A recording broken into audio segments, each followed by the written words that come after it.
الحمدللہ رب العالمین والصلاة والسلام علی سید المرسلین وعلی آلہ واصحابہ اجمعین۔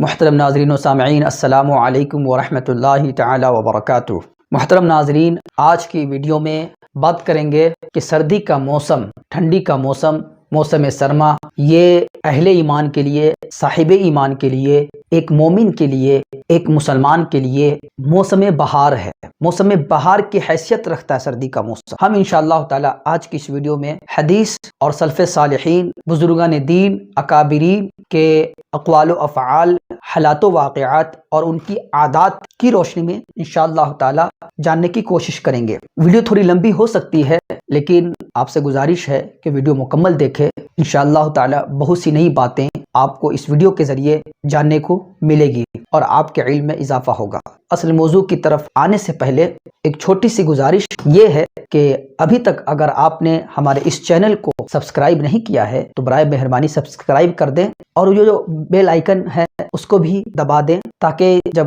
کوئی بھی نئی ویڈیو اس چینل پر اپلوڈ ہو تو اس کا نوٹیفیکیشن، اس کی اطلاع آپ تک پہنچ جائے اور آپ وقت رہتے ہوئے اس ویڈیو کو دیکھ سکیں اور اپنے علم میں اضافہ کر سکیں۔ تو محترم ناظرین، بغیر کسی تمہید کے ہم اپنی گفتگو کا آغاز کرتے ہیں کہ سردی کا موسم مومن کا موسم بہار ہے۔ سردی کا موسم مومن کا موسم بہار کیسے ہے ناظرین؟ تو آئیے دیکھتے ہیں۔ سردی کا موسم مومن کے لیے موسم بہار اس لیے ہے کیونکہ سردی کے جو ایام ہوتے ہیں، یعنی سردی کے دن چھوٹے ہوتے ہیں اور ٹھنڈے ہوتے ہیں اور راتیں اس کی لمبی ہوتی ہے، تو ایک مومن، ایک مسلمان، اہل ایمان، صاحب ایمان ٹھنڈی کے دن میں بہت زیادہ مشقت اٹھائے بغیر، بھوک اور پیاس کی شدت کو برداشت بہت زیادہ کیے بغیر دن میں روزے رکھ سکتا ہے۔ لہٰذا روزے کی تکلیف اتنی محسوس نہیں ہوتی ٹھنڈی کے دنوں میں روزے رکھنے سے، اور شاید یہی وجہ ہے کہ ہمارے بہت سے احباب، ہمارے بہت سے بھائی اور ہماری بہت سی اسلامی بہنیں رمضان المبارک کے قضا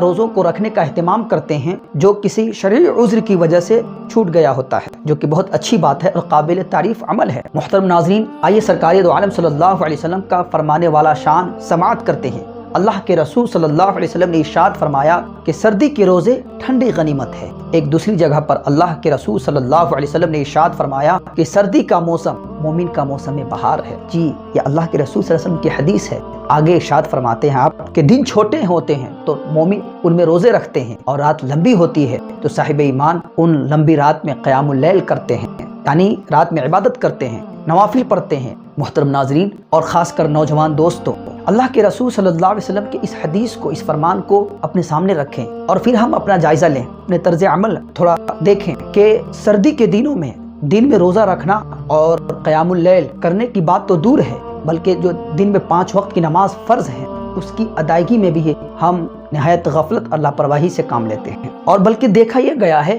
کہ ہمارے بہت سے بھائی، بہت سے احباب جو اور موسم میں اور دنوں میں پابندی سے نماز ادا کرتے ہیں، وہ بھی ٹھنڈی کے موسم میں، سردی کے موسم میں آ کے ٹھنڈے پڑ جاتے ہیں۔ تو اللہ کے رسول صلی اللہ علیہ وسلم کی اس حدیث کو اپنے سامنے رکھیں اور اس کو اپنے لیے موسم بہار بنائیں، سردی کے موسم کو موسم بہار بنائیں۔ کم سے کم آپ نوافل کی کثرت نہیں کر سکتے ہیں، رات میں اٹھ کر کے نوافل نہیں پڑھ سکتے ہیں، آپ دن میں روزے نہیں رکھ سکتے ہیں، تو کم سے کم جو دن میں 5 وقت کی نماز فرض ہے اس کا تو اہتمام کریں۔ جب ہم 5 وقت کی نماز ادا کرنے کے عادی ہو جائیں گے تو انشاءاللہ تعالی وہ دن بھی آئے گا، ہم دن میں روزے بھی رکھ رہے ہوں گے اور موسم سرما میں، سردی کے موسم میں رات میں اٹھ کر نوافل بھی پڑھ رہے ہوں گے، تہجد بھی پڑھ رہے ہوں گے، اور پھر ہمارے نفس پر، ہماری ذات پر یہ عمل دشوار نہیں ہوگا۔